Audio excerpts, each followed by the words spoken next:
technology. So how do you feel going into the new season? Excellent, because today we practiced in about 10 minutes. Will be the first time I can recall in a couple years that we have 15 healthy bodies that will, well, not too healthy.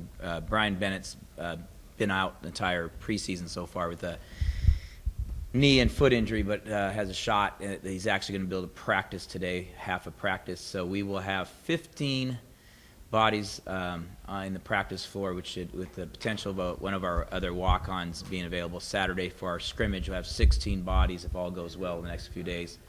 And that's all you want this time of year is some healthy, eligible, and motivated student athletes to work for the next 3 weeks before we have that opener. So what do you want to see them do in this green versus gold exhibition game Saturday? Well, every coach wants the same thing in every sport. Number one is compete, play hard. Make that your number one habit. Number two, we hope we see some carryover of how we played in France and how we played in preseason, practicing it as far as pushing the ball, being more aggressive on the initial 5 seconds up the court to 10 seconds, taking court spacing really good, and our depth. I think this should be the most competitive green-gold game we've had. And then finally, hopefully see the intelligence from our seniors and our upperclassmen that play with some basketball IQ and some experience that looks like we've been there before and done that. You've got kind of a challenging road schedule here, don't you? What, at UNLV, UCLA, USC? It's a great challenge. It's what we want from every step. It's a financially beneficial. We make a lot of money off the guarantees from that game. It's great for recruiting. It's something we've done every year here is to set that bar high, travel the country, find out who we are. It doesn't help my career record, but I think it helps our overall team's toughness and competitiveness, and allows you to put yourself in a position when it comes to Big West tournament to say I've played in a lot of big venues. There's a difference between playing in Mott Gym and playing at UNLV's 18,000 seat stadium and playing at Poly Pavilion and playing at the Honda Center. Or playing at Texas A&M. These are venues. These are arenas, and we need to be comfortable playing in arenas with television cameras in our face to be successful in that arena, which is what the NCAA tournament is as well. And I think that's kind of ultimately where we all want to be. Are there any players that have surprised you in preseason practice and? Yeah, I'd say the biggest surprise for us this summer and this fall has been Trevor John, a redshirt freshman, redshirted last year for us. Came in during the summer in great shape and had 5 3-pointers in every game that we played there. Was our second or third leading scorer in a couple of different games while we're in Paris. And the biggest thing he's gotten is teammates' confidence that he can knock down shots. And so when David Nwaba, a senior, Ridge Shipley, a junior, have the ball and they're penetrating, they see Trevor open, they're not forcing their own shot. They're sharing that and saying, hey, there's a freshman that we know can make plays and make shots. And that's it's been a great credit to his discipline.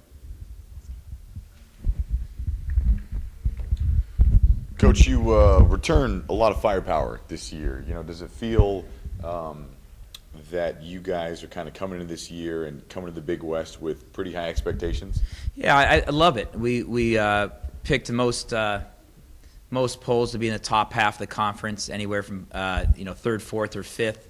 I think obviously Irvine, Santa Barbara, Long Beach are kind of the favorites at this point with who they have on their team and what they've done. But we feel like the last couple of years we've been knocking on the door of being a top 2 or 3 team, but from injuries, depth situations, we haven't been able to really finish the plays.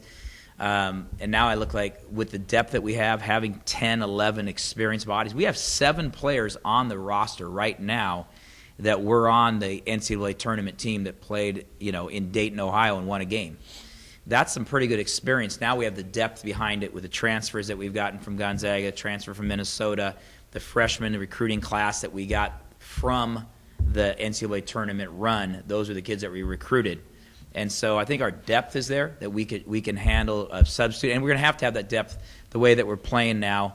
The amount of running that we're doing, it's more fatiguing playing the way that we're playing now. More running, pushing the ball, is that something you just feel is going to benefit your team more, or is slower game, maybe put the ball down to Brian Bennett down low? Do you kind of know how you want to run your offense? Well, I tell every parent when we recruit their kids, they say, how do you coach? What's your style? What's your philosophy? I said, give me my team, give me the personnel, I'll tell you the style and the philosophy. We now, after 6 years of being here and having recruited, we have the speed and athleticism we have a little of everything. We have great speed and quickness at the point guard spot. We have shooters on the wing. We have athletes on the wing.